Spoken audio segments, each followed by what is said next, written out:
Hello my YouTube family, आप लोग कैसे हैं। उम्मीद करती हूँ बहुत अच्छे होंगे और मैं भी ठीक हूँ।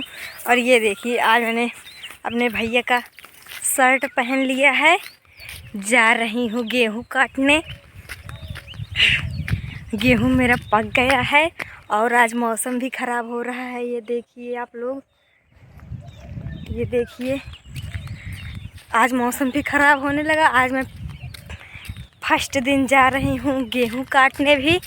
अभी मैं रास्ते में हूँ, घर से निकल गई हूँ दोस्तों। तो आप लोग अपना प्यार सपोर्ट मेरे ऊपर बनाए रखिए।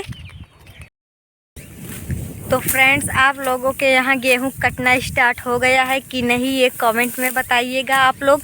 मेरे यहाँ तो कटने लगा। ये देखिए गेहूँ पक गया है पूरी तरह। आप लोगों के यहाँ कटने लगा कि नहीं अभी, ये कमेंट में बताइएगा। तब मिलते हैं अगले ब्लॉग में। तो फ्रेंड्स, मैं आ गई हूँ खेत में। ये देखिए आप लोग, ये देखिए आ गई हूँ मैं गेहूँ काटने। मम्मी मम्मी इधर देखो। वो मेरी मम्मी गेहूँ काट रही हैं और मैं हूँ, बस दो लोग ही गेहूँ काट रहे हैं। ये देखिए आप लोग पूरा खेत। तो बाय फ्रेंड्स, मिलते हैं अगले ब्लॉग में।